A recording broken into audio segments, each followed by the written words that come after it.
कैसे हो भाई आप सब। आज मैं आपको बताऊंगा C NET common nursing entrance test का बायोलॉजी का पेपर। बायोलॉजी के 40 क्वेश्चन, फिजिक्स के 40, केमिस्ट्री के 40, वहीं नर्सिंग नर्सिंग एप्टीट्यूड के 40 और वहीं इंग्लिश ग्रामर के भी 14 क्वेश्चन आते हैं। तो सारे मिलाकर 200 क्वेश्चन हो जाते हैं। 200 नंबर का पेपर आता है और निगेटिव मार्किंग सी नेट में नहीं होती। Uttar Pradesh common nursing entrance test होता है, इसमें निगेटिव मार्किंग नहीं होती। तो हम 2024 में जो बायोलॉजी का क्वेश्चन पेपर था वो किस तरीके से आए थे, क्वेश्चन वो कैसे थे, वो हम आज डिस्कस करने जा रहे हैं। बायोलॉजी के 40 क्वेश्चन आते हैं। तो सबसे पहला क्वेश्चन देखते हैं 2024 में किस तरीके से आया था। सबसे पहला क्वेश्चन है essential protein and lipid. Essential protein and lipid required for sale membrane formation और मैन्युफैक्चर इन। यानी कि जो असेंशियल प्रोटीन और लिपिड है सेल मेम्ब्रेन में, उनका फॉर्मेशन और मैन्युफैक्चर कहाँ होता है। सेल मेम्ब्रेन में असेंशियल प्रोटीन एंड लिपिड का फॉर्मेशन कहाँ होता है, तो होता है ईआर में, एंडोप्लाज्मिक रेटिकुलम में। प्रोटीन एंड लिपिड पूछा है तो ईआर आएगा। जो लिपिड या प्रोटीन पूछता तो एसईआर और आरईआर होता है। आरईआर और एसईआर दोनों में अलग अलग प्रोटीन और लिपिड का निर्माण होता है। तो इसमें पूछा है, दोनों ही पूछा तो इसमें ईआर आ जाएगा। ईआर यानी कि endoplasmic reticulum. Who coin the term cell या डिस्कवरी, यानी कि सेल की डिस्कवरी या टर्म सेल किसने दी, तो वो है रॉबर्ट हुक साहब ने। थर्ड क्वेश्चन है antibodies present in colostrum which protect the new born certain disease is of. यानी कि जो न्यू बोर्न बेबी में सर्टेन डिसीज होती हैं वो कोलेस्ट्रोम कैसे प्रोटेक्ट करता है, कौन सी एंटीबॉडीज प्रेजेंट रहती है उसमें, तो उसमें रहती है IgA टाइप की एंटीबॉडी जो सर्टेन डिसीज से प्रोटेक्ट करती है न्यू बोर्न बेबी को। यानी कि जो जन्मजात बच्चा होता है उसमें वो माता के दूध में कौन सी एंटीबॉडी रहती है जो उसे आने वाली बीमारी से प्रोटेक्ट करती है, तो उसमें रहती है IgA टाइप की एंटीबॉडीज। ठीक है, ये याद रहेगा, IgA टाइप की। फोर्थ क्वेश्चन है which is an edible underground stem. यानी कि स्टेम अंडरग्राउंड भूमिगत तना, खाने योग्य भूमिगत तना कौन सा है, तो वो है पोटैटो, आलू। आलू एक तना है, ना कि रूट। आलू तना है, रूट नहीं है, यानी कि जड़ नहीं है, एक स्टेम है। What is the enzyme that break down lactose. Lactose का ब्रेक डाउन कौन सा एंजाइम करता है, उसको हम बोलते हैं लैक्टेज। ठीक है जी। 6 क्वेश्चन वहीं आपका आता है which hormone do stimulate the production of pancreatic juice and bicarbonate. यानी कि हार्मोन, कौन सा हार्मोन पैनक्रिएटिक जूस और बाइकार्बोनेट को बनाने के लिए उत्तेजित करता है, तो वह है cholecystokinin and secretin. Cholecystokinin and secretin. 7th question वहीं आपका आता है which of the following is not a function of the skeletal system. यानी कि स्केलेटल सिस्टम का कौन सा फंक्शन नहीं है, प्रोडक्शन ऑफ बॉडी हीट। यानी जो स्केलेटल सिस्टम है, हमारा कंकाल तंत्र है, उसका function production of body heat का प्रोडक्शन करना नहीं है। Amoeba acquire it is food through the process of. जो अमोइबा है वो एक्वायर करता है food through the process of. किस प्रोसेस के द्वारा अमोइबा फूड यानी कि फूड इनटेक करता है, तो वो होता है एंडोसाइटोसिस के द्वारा। Movement of water molecules through a selectively permeable membrane is called. यानी जो मूवमेंट होता है वाटर मोलिक्यूल का वो सेलेक्टिवली परमेबल मेम्ब्रेन में किसके द्वारा होता है, कोई इसे कहते हैं, इस प्रोसेस को क्या कहते हैं, तो उसे कहते हैं ओस्मोसिस। यानी कि जो मूवमेंट होता है वाटर मोलिक्यूल्स का थ्रू अ सेलेक्टिवली परमेबल यानी selectively permeable membrane is called osmosis. Two bones can be connected to each other by another type of connective tissue is called। यानी कि दो बोन हैं, एक ही प्रकार के कनेक्टिव टिश्यू से लिंक है, उसे कहते हैं लिगामेंट। इन टू बोन कनेक्टेड हैं एक दूसरे से एक ही प्रकार के कनेक्टिव टिश्यू से, उसे कहते हैं connective tissue is called type of connective tissue. यानी एक प्रकार के कनेक्टिव टिश्यू से वो लिंक हैं, तो उसे कहते हैं ligament. The flexibility in plant is due to. जो प्लांट में फ्लैक्सीबिलिटी यानी कि लचीलापन आता है वो किसके कारण आता है, वो आता है कोलन कायमा के कारण। वहीं आपका 12th क्वेश्चन है light enters the I through. जो आँख में, हमारी आँख है, उसमें जो प्रकाश एंटर करता है वो कॉर्निया के द्वारा होकर जाता है। Reproduction by single parent is called. यानी कि जो एकल रिप्रोडक्शन होता है वो एसेक्सुअल रिप्रोडक्शन कहलाता है, यानी कि रिप्रोडक्शन बाय सिंगल पेरेंट। एकल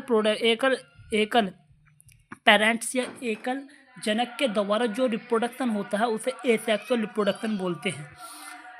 physical change in the body at puberty, यानी कि प्यूबर्टी के समय physical change are all except, यानी कि फिजिकल चेंज कौन कौन से आते हैं, इनमें से एक को छोड़कर पूछा गया था। तो डिक्रीज इन हाइट, यानी कि ये नहीं होता, हाइट इंक्रीज होएगी प्यूबर्टी में, क्योंकि एज में प्यूबर्टी, जब प्यूबर्टी आती है तो सब ज़्यादातर अब मेच्योर होता है, ह्यूमन मेच्योर होता है, ना कि डिक्रीज इन हाइट तो डिक्रीज होएगी नहीं, हाइट इंक्रीज होएगी।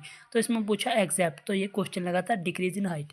First trophic level of food chain is compost of, यानी कि जो फर्स्ट ट्रॉफिक लेवल की चेन है इस कंपोस्ट किससे मिलकर बनती है, ऑटोट्रोप्स। वहीं 16 क्वेश्चन आता है disease not sexually transmitted is, यानी कौन सी बीमारी है जो सेक्सुअली ट्रांसमिटेड नहीं है, hepatitis A. Growth hormone in plant is, growth hormone plant में साइटोकाइनिन है। 18 क्वेश्चन आता है deoxygenated blood comes from the body to the, जो डीऑक्सीजनेटेड ब्लड बॉडी में आता है वो किसके जरिए आता है, वो आता है एट्रियम, राइट एट्रियम, यानी कि दाई अलिंद के द्वारा। For human population the age pyramid generally show age distribution of male and females. Xylem in plant is responsible for, जो जाइलम प्लांट है वो जाइलम इन प्लांट में जाइलम किसके लिए रेस्पॉन्सिबल होता है, तो वो होता है ट्रांसपोर्ट ऑफ वाटर का ट्रांसपोर्ट करने के लिए जाइलम प्लांट में रेस्पॉन्सिबल होता है। लूज और poor vision is the due to deficiency of, जो लूज और पुअर यानी कि हमें कम या धुंधला किसके कारण दिखता है, वो दिखता है विटामिन ए के कारण। विटामिन ए मुख्यतः गोल्डन राइस में मुख्यतः पाया जाता है, प्रचुर मात्रा में पाया जाता है गोल्डन राइस में।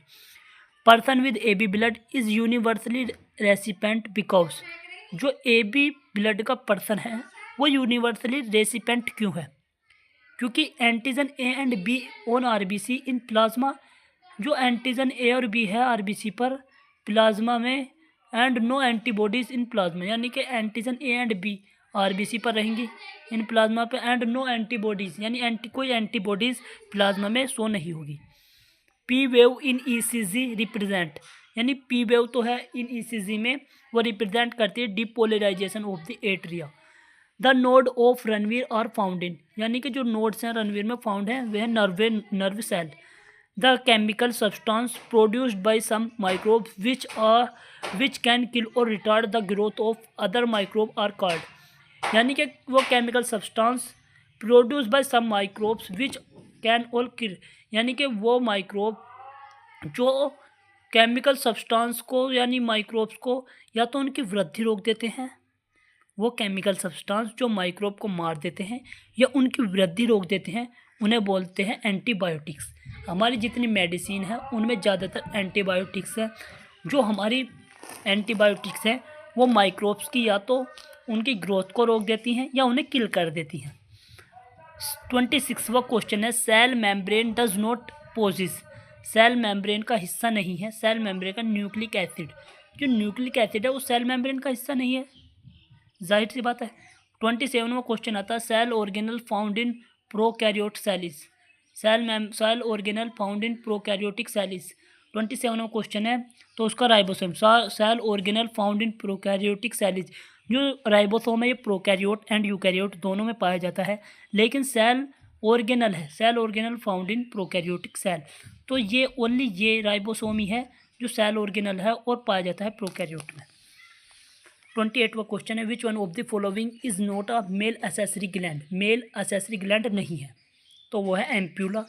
एम्प्यूला मेल एसेसरी ग्लैंड नहीं है क्योंकि ये फीमेल का पार्ट है, फीमेल फिलिपिन ट्यूब का पार्ट है, जहाँ ओवम एंड स्पर्म आकर आपस में फर्टिलाइजेशन की साइट है। स्पर्म तथा ओवम आके आपस में फर्टिलाइजेशन करते हैं और जाइगोट बनाते हैं। The edible part of a coconut is the, जो खाने योग्य, जो हमारा कोकोनट है उसका खाने योग्य पार्ट भाग कौन सा है, वो है एंडोस्पर्म, ठीक है।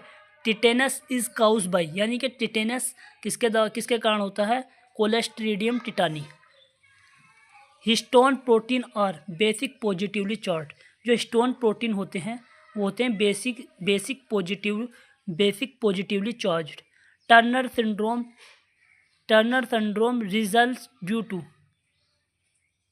Loose of an X chromosome in human females, यानी ह्यूमन जो फीमेल होती है उनमें एक एक्स क्रोमोसोम कम होता है जो टर्नर सिंड्रोम का कारण होता है।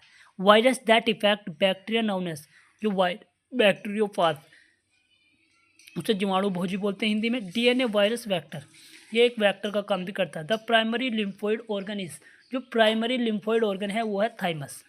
Human immuno deficiency virus is member of group of virus called retrovirus. Human immuno deficiency virus is member, यानी कि इसका मेंबर ग्रुप का मेंबर है, उसे बोलते हैं रेट्रोवायरस।